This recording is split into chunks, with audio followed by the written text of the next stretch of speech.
আসসালামু আলাইকুম। আসলে মানুষ কিভাবে বাঁচবে? বাজারে যায়, বাজারে গিয়ে দেখবেন প্রতিটা দ্রব্যের দাম বেশি। প্রত্যেকটা জিনিসই দাম, প্রচুর দাম। গত সপ্তাহের তুলনায় সপ্তাহে কেমন দেখতেছেন? বলুন। আমার কাছে দাম একই রকম, দাম কোনো কমছে না, সব শুধু বাড়ছে, কোনো কমা নাই। এইটাকে কিভাবে দেখেন? কীভাবে ভাই, আমাদের মতো মানুষ এটা খুব কষ্টকর হয়ে যায়। এত দাম দিয়ে জিনিসপত্র কিনলে খাবো কি, চলবো কি করে?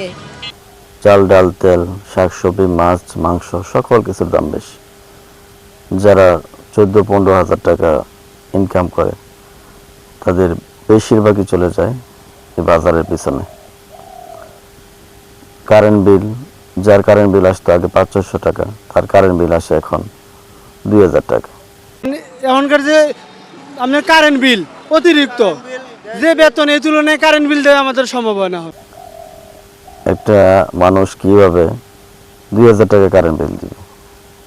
15-14 হাজার টাকা বেতনে মানুষ কিভাবে 2000 টাকা কারেন্ট বিল দিবে? তারপর বর্তমানে দেখেন গ্যাসের সমস্যা, সিরিয়াল ধরে গ্যাস লইতেছে যারা সিএনজি চালায় তারা।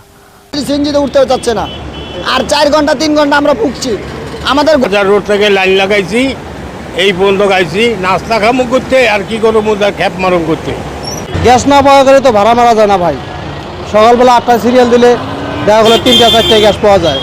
যার ভাড়া ছিল আগে 60 টাকা, সেই ভাড়া হয়ে গেছে 120 টাকা।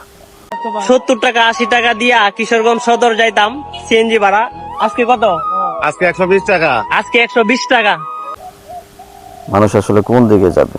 মানুষ আসলে বাঁচার মতো অবস্থায় আর নাই। 1 কেজি পোলার চাউলের দাম 220 টাকা। আমরা অনেক আগে কিনছি 100 টাকা দিয়ে, এখন পরে কিনছি 120 টাকায়। হ্যাঁ এখনকার 230 টাকা। 230, আবার শুনতেছে 250 করে হলাইব। মানুষ তো এখন পোলার চাউল কিনবে মাঝে মাঝে শখ করে খাওয়ার জন্য, যে মন চাইলেও খাওয়ার মতো অবস্থায় আর নাই। আসলে মানুষ এইভাবে যদি চলতে থাকে তাহলে আসলে মানুষ আর বাঁচার অবস্থান নাই। বাংলাদেশের অবস্থা দিন দিন যেরকম হইতেছে, মানুষ আর বাঁচবে বলে মনে হয় না।